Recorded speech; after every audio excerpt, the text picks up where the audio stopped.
ഈ ഓണം വന്നെങ്കിൽ നമ്മുടെ വീട്ടുപടിക്കലെത്തിയില്ലേ. ഇപ്പം എവിടെ തിരിഞ്ഞെന്ന് നോക്കിയാലും അവിടെ എല്ലാം പൂത്ത മരങ്ങൾ എന്നും പറഞ്ഞ് പണ്ട് നമ്മൾ പഠിച്ചതുപോലെ ഇപ്പം എവിടെ നോക്കിയാലും ഈ ലോട്ടസ് ഡിസൈൻ ആണല്ലോ കാണാനുള്ളത്.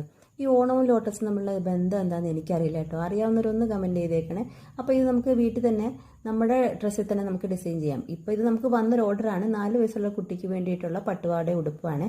അപ്പോൾ അതിൽ ഞാൻ ഈ ലോട്ടസ് ഡിസൈൻ ഫാബ്രിക് പെയിൻറ് കൊണ്ട് ചെയ്യുവാണ്. നമ്മൾ തിരഞ്ഞെടുത്ത മെറ്റീരിയൽ ടിഷ്യൂ സിൽക്കാണ് കേട്ടോ. ഞാൻ തുണിയിലേക്ക് ഡയറക്റ്റ് ഈ പേന കൊണ്ടാണ് വരയ്ക്കുന്നത്. ഇത് നമ്മൾ അയൺ ചെയ്യുമ്പോൾ ഇതിൻ്റെ മാർക്കെല്ലാം മാഞ്ഞു പോയിക്കോളും. എല്ലാ ഫാൻസി ഷോപ്പിലും അവൈലബിൾ ആണ്.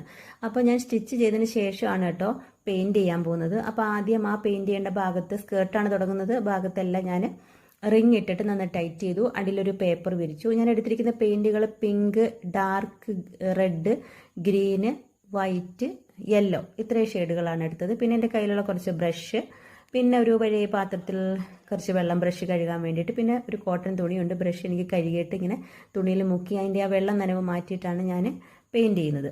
അപ്പം നമുക്ക് ലോട്ടസ് തൊട്ട് തുടങ്ങാം. ആദ്യം നമ്മുടെ ഫ്രെയിമിലുള്ള ലോട്ടസുകൾ ഒരേ കളറുള്ളതെല്ലാം നമുക്ക് തീർക്കാം. അപ്പോൾ താഴെ കുറച്ച് ലോട്ടസിൻ്റെ പെറ്റൽസിൻ്റെ താഴെ കുറച്ച് വൈറ്റ് ഷെയ്ഡും മേളിലേക്ക് കുറച്ച് ഡാർക്ക് ഷെയ്ഡുമാണ് വരുന്നത്. അപ്പോൾ വൈറ്റും പിങ്കും കൂടെ മിക്സ് ചെയ്തിട്ടാണ് ഞാൻ ആ ഫില്ല് ചെയ്യുന്നത്. ഫില്ല് ചെയ്തതിന് ശേഷം താഴെ കുറച്ച് വൈറ്റ് ഷെയ്ഡാണ് കൊടുക്കുന്നത്. അതിനുശേഷം നമ്മൾ ലീഫ് ചെയ്യുന്നു. ലീഫിൽ ഞാൻ ഗ്രീനും വൈറ്റും യെല്ലോയും ഒക്കെ മിക്സ് ചെയ്തിട്ട് ഒരു കളർ ഷെയ്ഡ് പോലെയാണ് കൊടുക്കുന്നത്. അപ്പോൾ ഒരു ചെറിയ പെർഫെക്ഷൻ പോലെ എനിക്ക് തോന്നാറുണ്ട്.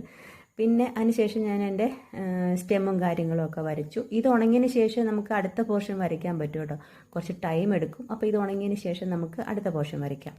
ഇതിപ്പോൾ ഉണങ്ങി കാത്തിരിക്കുമ്പോഴത്തേക്ക് ഈ റീലിൻ്റെ ടൈം കഴിഞ്ഞില്ലേ. അപ്പോൾ അതുകൊണ്ട് ബാക്കി നമുക്ക് അടുത്ത റീലിൽ കാണാം.